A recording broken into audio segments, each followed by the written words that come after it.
commencé qu'avec un camion et 3 professionnels. Aujourd'hui, on est à plus de 70 professionnels de santé qui s'impliquent en donnant du temps dans les camions. Et ces 70 professionnels, moi, je les connais quasi tous. Les bénévoles qui sont chauffeurs, poids lourds ou accueillants, j'essaye de tous les rencontrer. Il y a un lien fort, humain, qui se crée dans l'asso.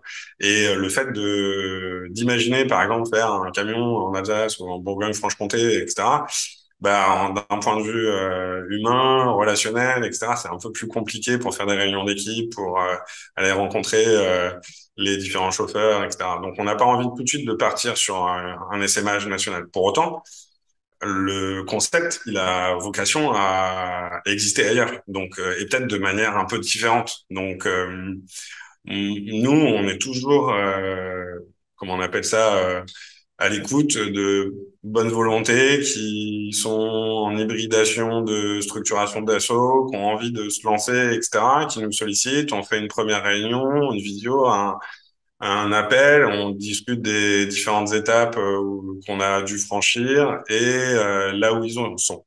Et puis, en fonction de l'avancée du projet, peut-être qu'ils auront besoin qu'on les aide. Et dans ce cas-là, on peut imaginer un partenariat ou quelque chose comme ça.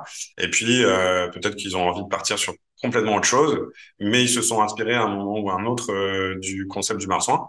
Et on n'a pas envie de devenir le McDo des camions de prévention et de s'installer dans tous les territoires de France où il y a des problématiques d'accès aux soins et de prévention et de mortalité évitable, etc. Parce qu'on ne sera pas en capacité, on n'a pas envie, je pense.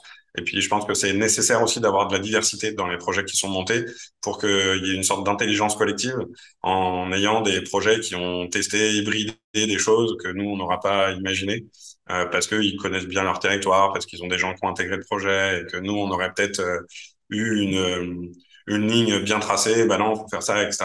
Et ça aurait cassé la créativité, je pense, des porteurs en local. Donc, on réfléchit à en faire d'autres, plutôt pas trop loin de chez nous, ou en tout cas sur le quart Grand Ouest, ou un peu plus au sud, un peu plus au nord.